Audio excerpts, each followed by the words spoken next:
Okay, so good afternoon, Glasgow. My colleagues and I are here to tell you a little bit about a new World Meteorological Organization-led initiative called HydroSOS. That's the Global Hydrological Status and Outlook System. I just want to say before we hear some more about that, and some of that will be through a presentation and some of it will be through a panel discussion, that this HydroSOS program was initiated 4 years ago as a demonstration phase.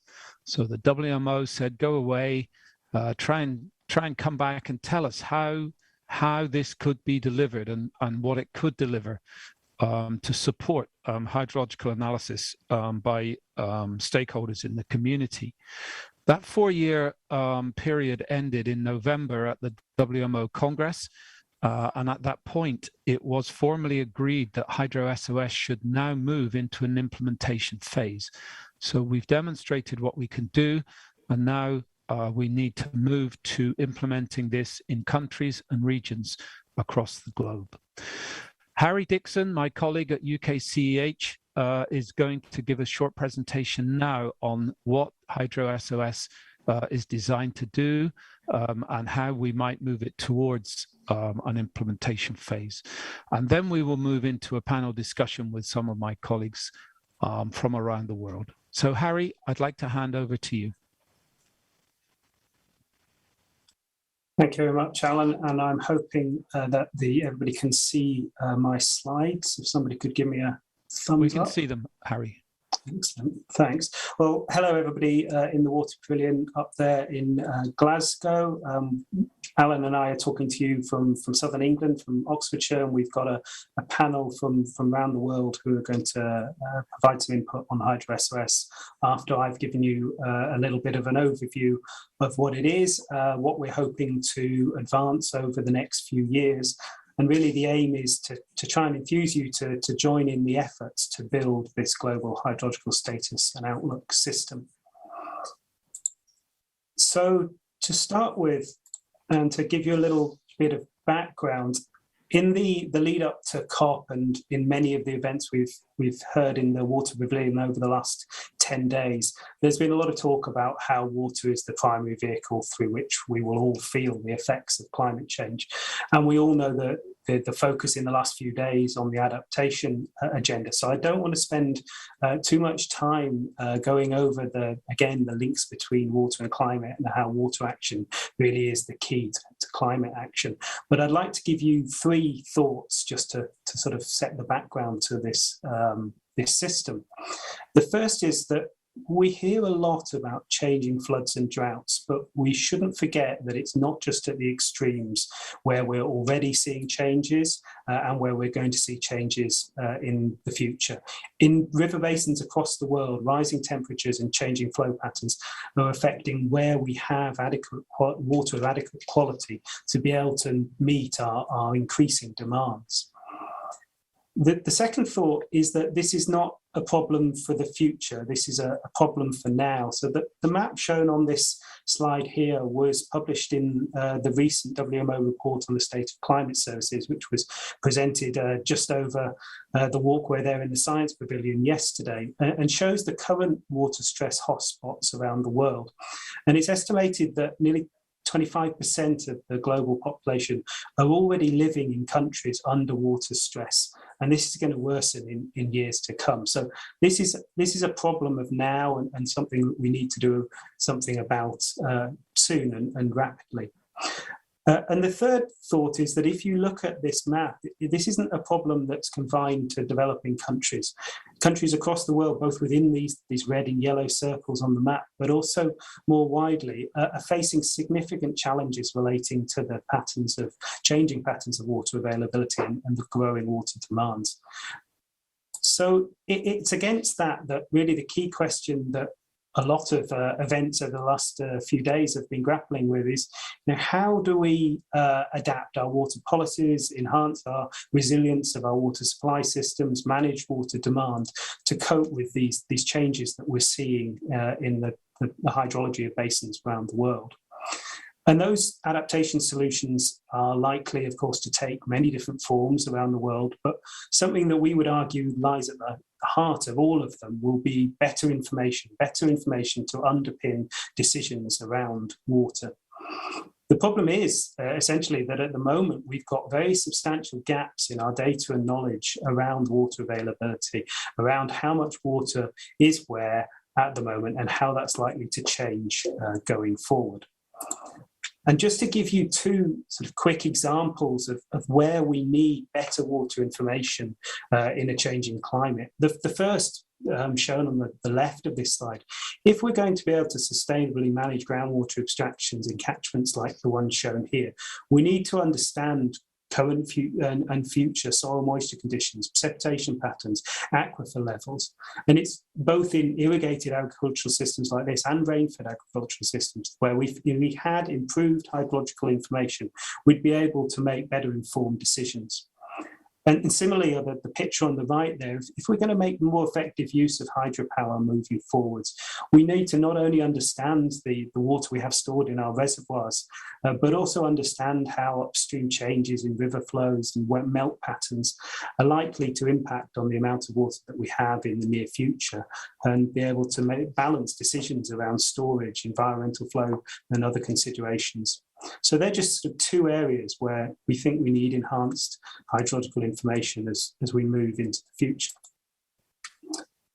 As Alan mentioned at the beginning, this is a new WMO initiative. And in WMO community, we often talk around the kind of thing shown on here as being the value chain, where you move from observations and data generation on the outside of the circle through information production, producing products that people can make decisions on, through there to improve water resources management, and ultimately in the middle, saving lives, reducing losses, and improving livelihoods around the different sectors that are dependent on water.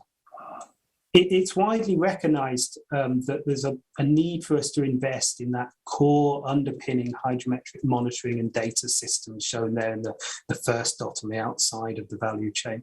But you can't turn that kind of enhancement of the data into improved decision making if you don't also invest in the sections shown in blue, which are trying to turn data into information products that different stakeholders can take decisions on. And so really, that's the reason why over a number of years now, member states of WMO have consistently expressed a need for improved support around turning their data into products which can allow their stakeholders to make better decisions. So for WMO members, HydroSOS is that missing bit in the middle between improved monitoring and improved decision making. So what's HydroSOS actually going to provide? Well, the initiative's focused on enhancing information around three things. Firstly, an overview of the current hydrological status in a basin, country, or region of interest, including groundwater, river flow, and soil moisture.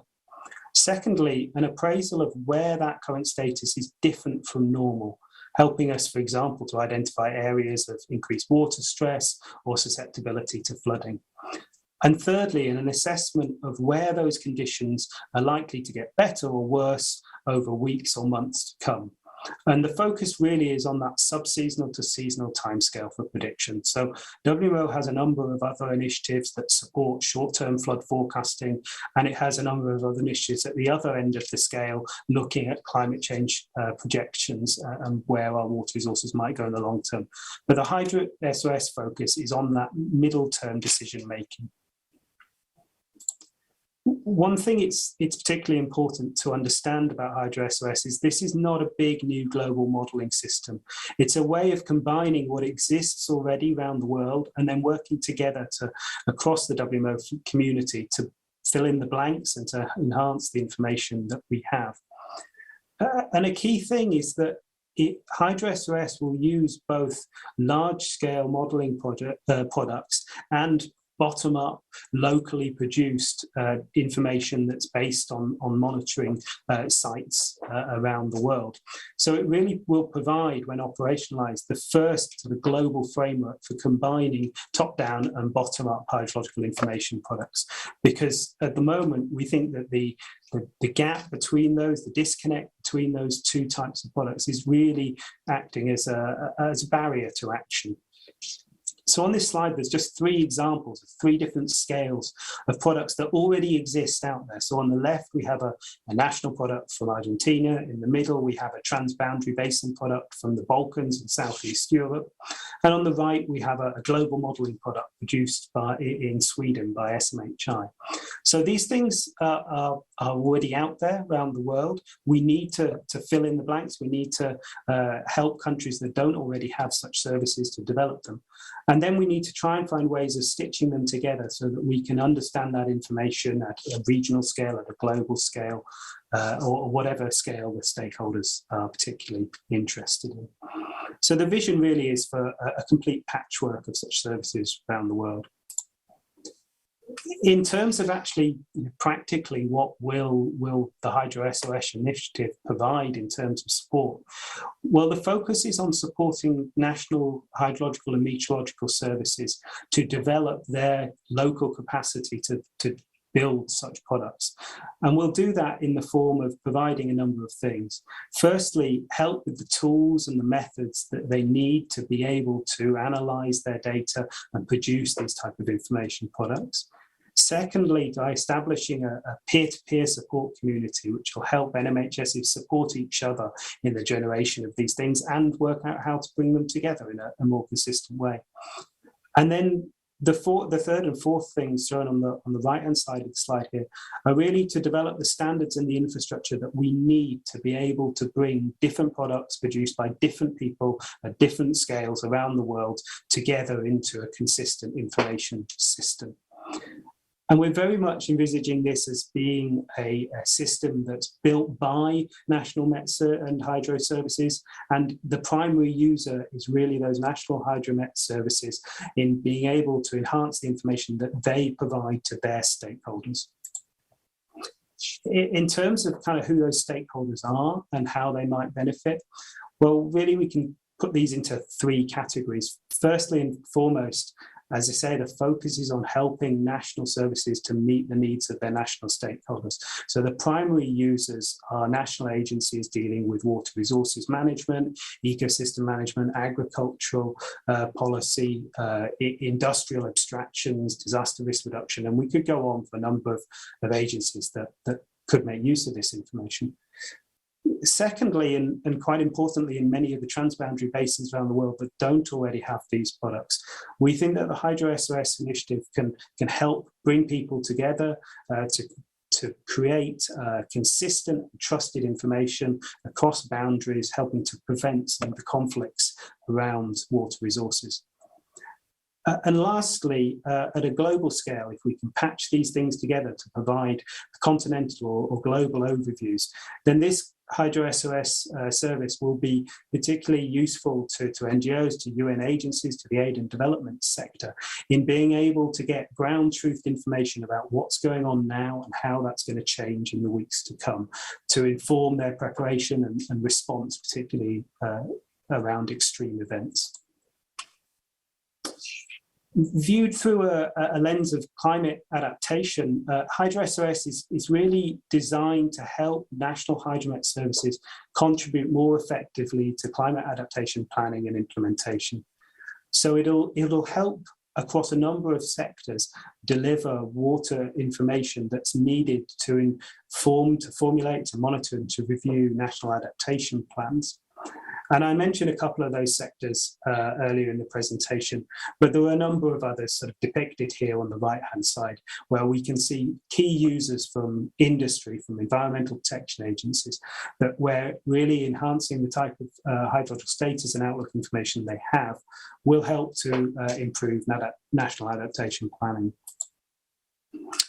But we mustn't forget, and maybe it's a little difficult not to in the COP, but it's not just around the climate change agenda where HydroSOS will support. In terms of the 2030 agenda, it'll help provide some of the baseline hydrological data, statistics, information needed to understand how well we're meeting some of the targets of SDG 6 and the other water-related activities under the other SDGs. It's helping to foster, as I just said, this international and regional cooperation amongst countries, supporting a number of regional agendas. And lastly, it will help in providing information around the development of disasters, but both ends of the hydrological spectrum, and therefore help us move towards improvements under the Sendai framework. So just before I finish, just to sort of say, well, how can you actually help? Well, as I mentioned at the beginning, HydroSOS has been in a pilot phase for the last few years. And as Alan said, we're at a really pivotal moment now because we're moving from the what could we do into actually implementing things on the ground. And that decision by member states of WMO last month really opens the floodgates to a lot of implementation over activity over the coming few years. And we'd very much like to hear from partners who could work with us to help support national hydromet services in their development of these kind of products. We're really keen also to talk to regional partners, regional technical organizations, regional collaborative mechanisms around how we might make HydroSOS fit best with the type of information that they need and how that might be able to help them. And we're also keen to talk to technical bodies around the world who might be able to help us to set up the global sort of infrastructure, technical support that's needed to be able to put this HydroSOS initiative into practice. So that's some ideas of where we'd like help and where we'd be very keen to talk to any of you in the room in Glasgow or connected online. I'm going to finish there, and what we are going to do at this point is move into a panel session where we have some of the current people involved in HydroSOS around the world who will be able to talk a little bit more around the benefits that will come from their regions and actually how we might move forward over the coming months and years. So with that, I'll hand back to you, Alan, to carry on the panel session. Thank you very much, Harry, for a very comprehensive description of HydroSOS. You've given us a good indication of what HydroSOS is currently designed to deliver. But I'd like to try and put a bit more regional flavor on that, a bit more regional coloring by going around to colleagues in different regions of the world to see what their opinion of what the country and regional benefits of a system like HydroSOS would be. I'd like to start with my friend Ashish Mitra, Dr. Ashish Mitra, who is the head of the National Centre for Medium Range Weather Forecasting in India. So Ashish, firstly to you, could you sort of tell us a little bit more about how you see this system helping the water resource situation within India or within the South Asia region? Yeah, thanks, Alan and Harry. So we were involved in the pilot phase of the HydroSOS, and I come from India as part of South Asia, or you can say Asia. So we live in this huge climate system of the earth called monsoon system. So it gets influenced, and it influences the whole global climate system. And it's very challenging to do the simulation and modeling of this complex multi-scale monsoon system. So we have reached a stage where both the meteorological and hydrological modelings have matured, and they're ready to deliver certain products, which we are discussing part of this HydroSOS. So in terms of simulation and modeling, it's a very challenging scientific issue for the forecasting and modeling scientists and engineers, and it's like a benchmark. So what we saw in the pilot phase of the HydroSOS, we did some survey, different national weather services, hydrological service providers, what capability they have, what kind of model output observed data is available, whether we are in a position to use it. And it came out that the new modeling capability, both in hydrology and in terms of meteorological forecast of precipitation, including snow, rainfall, and glaciers. So we are in a state where it can be used. And when we go to the implementation phase, both the meteorological forecast and the hydrological models can be integrated, and the water availability and all these things can be in real time, it can be tried. And in India or in South Asia, we have this transboundary river system, like Ganges, Brahmaputra, and Meghna. It's very interesting. It's surrounded with the Himalayan mountains, and it gives river flow from snowfall, glacier melt, and the rainfall. So it's a very ideal climate setup where things can be tried, and we can come out with how capable the systems are to produce what we are envisaging to see in future. So that's a very challenging situation, and we benefited a lot from India and by participating in this HydroSOS, and we are getting ready to use it in the implementation phase, so where we can use the real-time data from both the satellite and model to see how this water availability can be computed for the current state and also for the user. And seeing the huge population of Asia, the India, China, and South Asia. So it's and the way water demand is growing, the variability of the monsoons, there is so much uncertainty with the background of this climate change. So we are actually venturing into a very challenging and a very practical tool, which we'll know in the implementation phase. And I am sure it's going to be very useful, and we are going to get new knowledge out of this, how we can practice all this thing in real time. Thank you. Thank you very much, Assis. That was very eloquently spoken. I'd like to ask a similar question to my colleague Arsene Mukubwa, who works for the Lake Victoria Basin Commission, centered in Kenya. Arsene, maybe you could answer the similar question and just give us a flavor for HydroSOS within your region.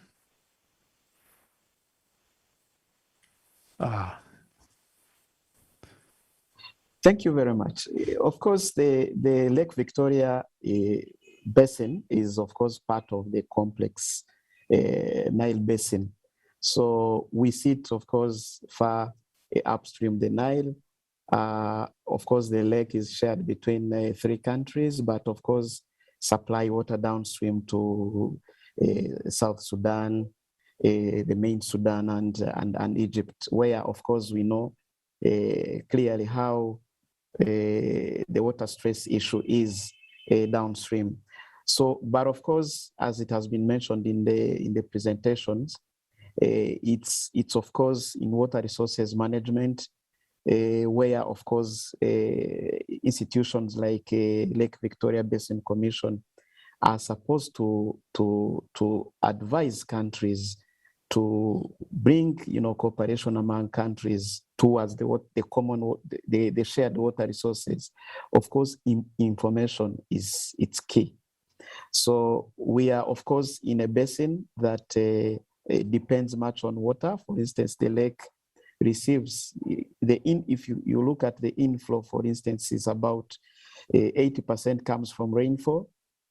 So if you don't have how much is coming in downstream, of course, we have hydropower plants, among other things. So what we see this system bringing, of course, number one is information, centralized information. Of course, we know information exists here and there, but getting information in one-stop center is one of the benefits. Of course, we are looking into HydroSOS. Maybe second, of course, is tools. It's a tool. So we've been lacking tools in the region that can, of course, answer some of these questions, like what the current situation, of course, provided information, what is the situation going to be if this happens, And it has, of course, all this happening and affecting planning in terms of water resources. For instance, we see here water levels, fluctuating, and you find that countries, as a region, we don't have a common tool where we get information and get, let's say, data, produce information to guide now interventions. And of course, if you are in a situation in this period of climate change where you hardly get information, and once you even get them, you don't have, adequate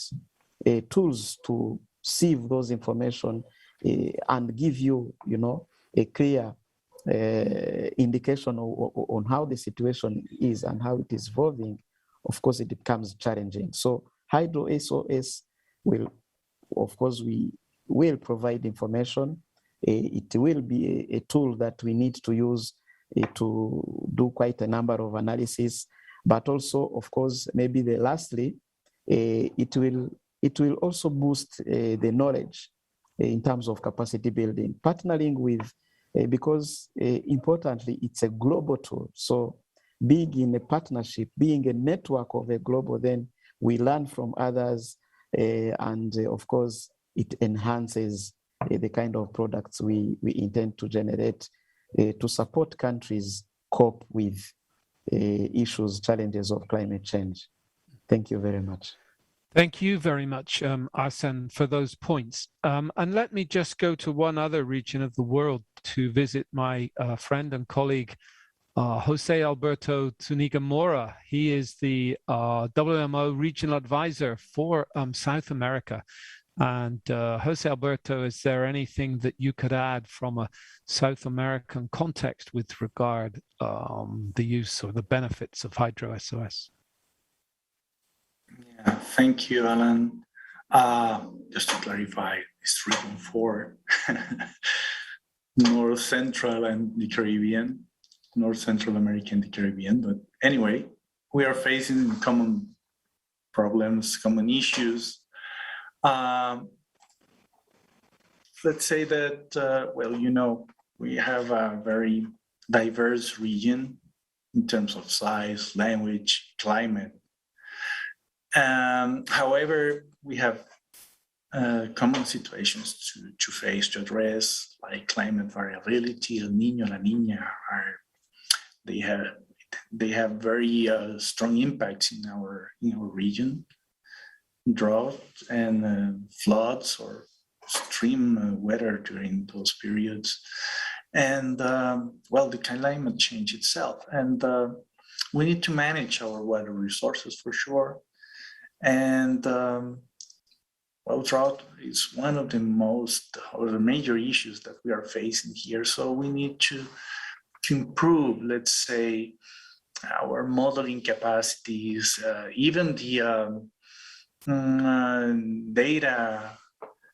We need to work on data recovery, and the modeling is an issue because we need to be quite certain about the intensity and duration of these droughts.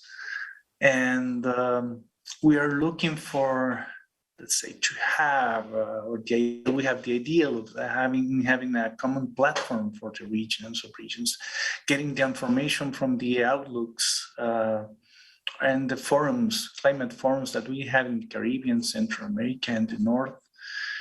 And also, in order to couple all those efforts and transfer the information in a very smooth way, let's say, to the hydrological forums as we have already in place in Central America. So we have high expectancies from what can be done with the HydroSOS. Thank you. Thank you very much, Jose Alberto. So interesting points. We've got to deal with seasonal or monsoonal issues. We've got to deal with shared water resources management on a very big scales. We've got to contribute to capacity building. We need to help with drought modeling capacity, drought issues, HydroSOS becomes a tool for many applications.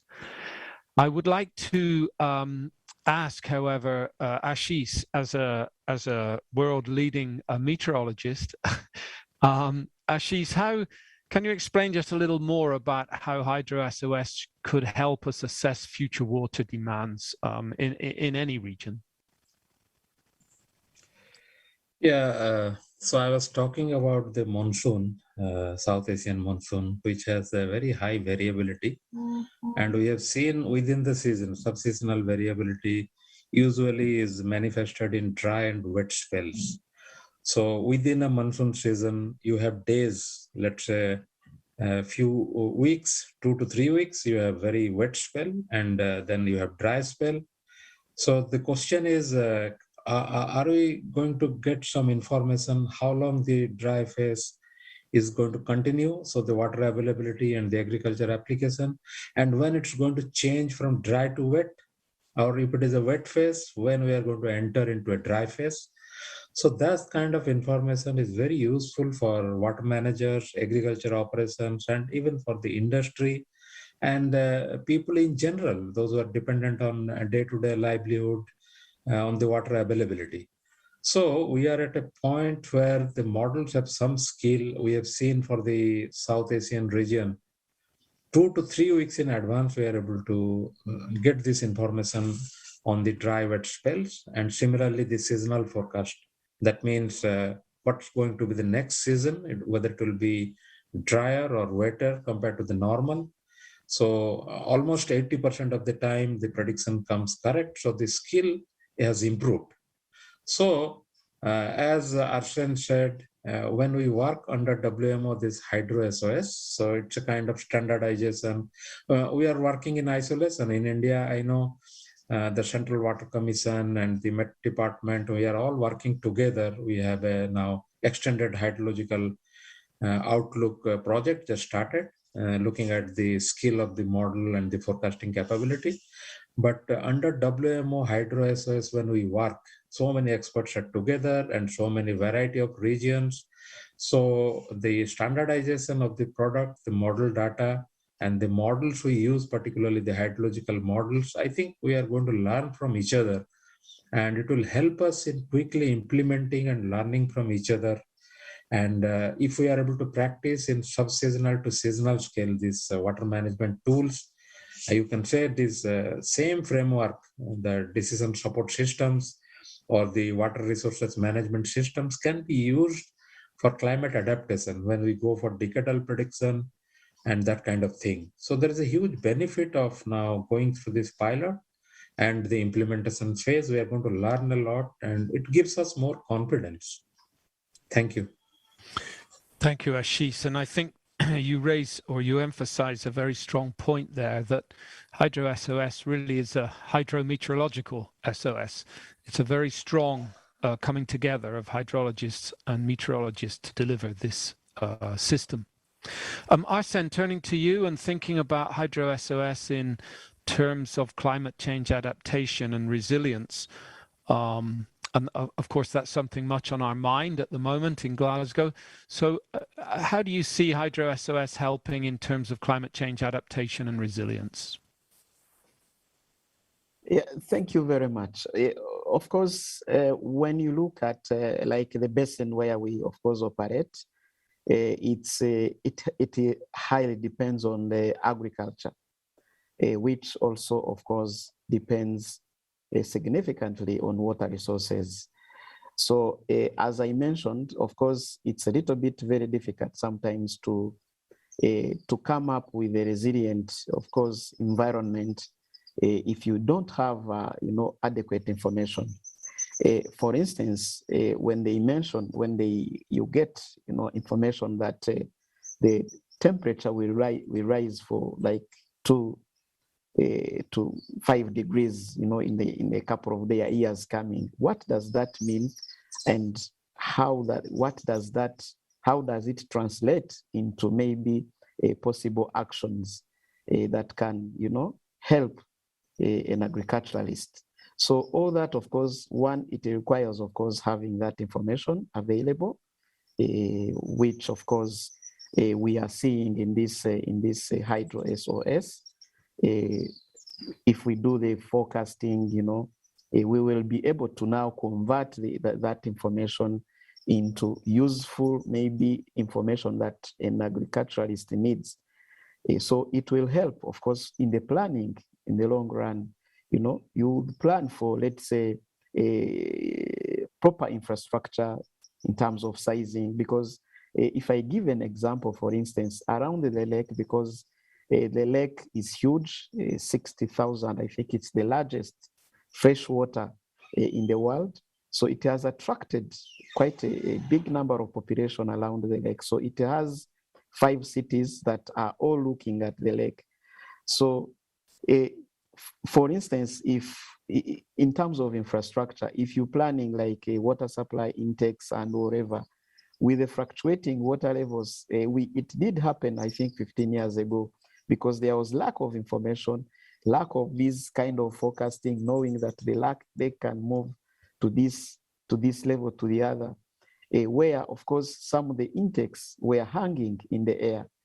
Now, last year, because we received a lot of rains, so again, there was nothing like a tool to tell people that now with this, if we convert them into useful information, this will be the extent that these floods will take. So a lot of damages happened, and actually some of the people in the basin sued the organization that you didn't warn us. So now, to build like a resilience, then we need information, and we need to tell people we serve, using, of course, the information and these tools, that this is what it means, this is what the degrees means, to serve them better. Thank you very much. Thank you very much, Arsene, and very nicely put, emphasizing what Harry said earlier, that HydroSOS is a tool for now, but of course it's also a tool for assessing the future, beyond the seasonal future, but into the climate change future, which is extremely important. One last question for our panelists, for Jose Alberto. So, Jose, we're thinking about implementation. Then we feel we need this tool. We think it can provide a lot of applications for us moving forwards. You have some plans in the Regional Association for implementing HydroSOS. How do you see the steps that are needed to actually move forward with an implementation of HydroSOS?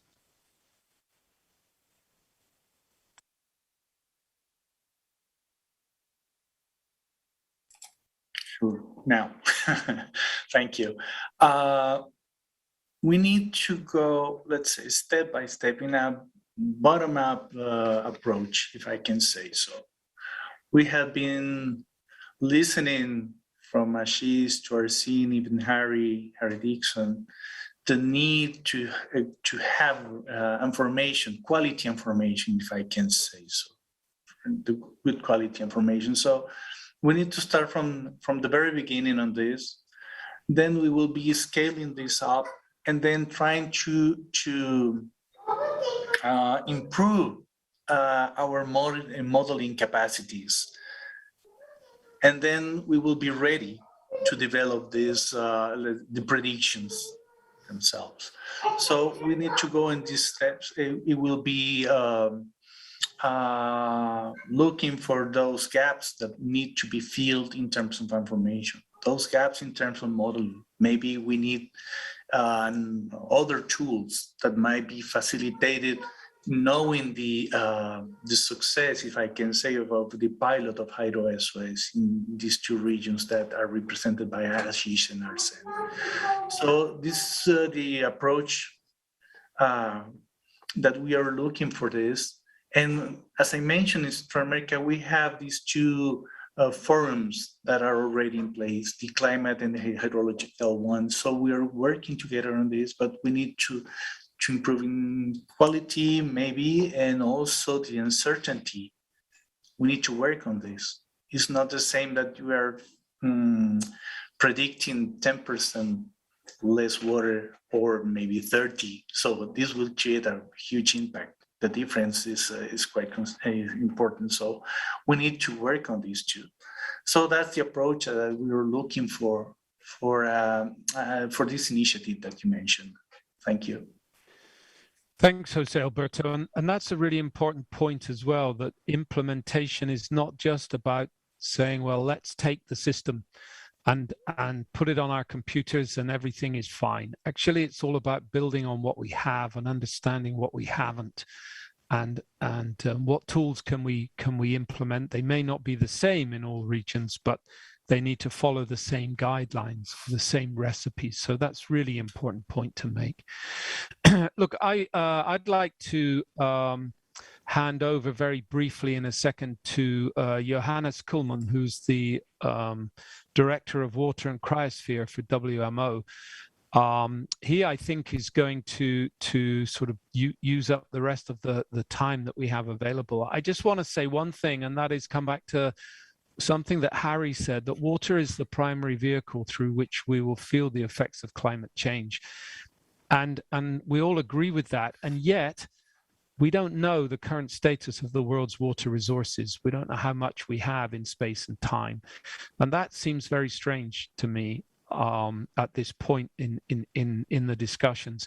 And of course, HydroSOS is now an effort to address that issue. And I really hope that the resources will be found for us to fully implement this where it's needed around the globe. Johannes, let me hand over to you. We have a few minutes left, like 4. So feel free to give your message.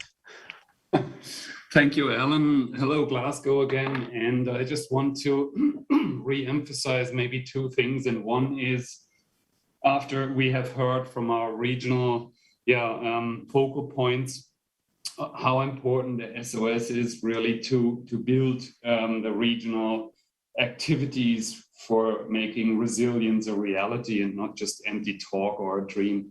So one is what Harry Dixon mentioned in his intro, and that is the HydroSOS is for us also a tool to overcome all the difficulties that we have at the national but also regional level in terms of working together and exchanging information. Building trust is essential for resilience and for sustainable development. And the HydroSOS is a tool to help us building trust. So that is a very important point. Then also one aspect that is not so often talked about because it's not of immediate impact and not maybe so interesting or mind-boggling is the HydroSOS will also help us to really collect over time our joint knowledge about the hydrological system at the national, regional, and global level. And that is something that we are in dire need of that today. We always validate our climate models with assumptions or other estimated parameters or criteria, but really for the people who will have to take the hard decisions in 10, 20, 30 years on water management against the disappearing cryosphere, against sea level rise, these people will need a better information base and to decide what the future options for them in the future will be. So HydroSOS is essential to build the future knowledge base for better predictions and estimations. So these 2 things I wanted to re-emphasize.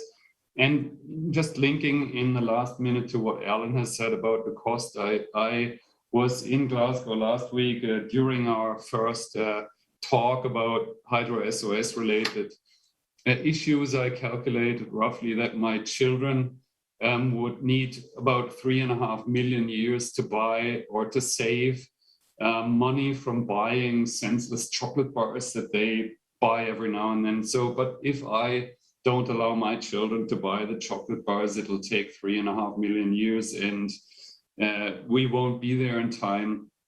it doesn't make any sense. It takes too long, and they won't live 3.5 million years anyway. So, but also the cost of just a nice nuclear submarine is around 2.5 billion.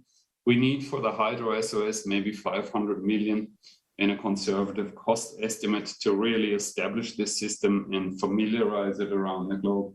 So if we would just save on one of those things, we could still donate 2 billion people to other cool things like food security or education and have the HydroSOS in place. So we think it's a lot of money, but really implementing the HydroSOS is a small step for the global financial capability and system, but it would be a giant leap for mankind. So I think we need to have that in mind. And with that, back over to you, Alan.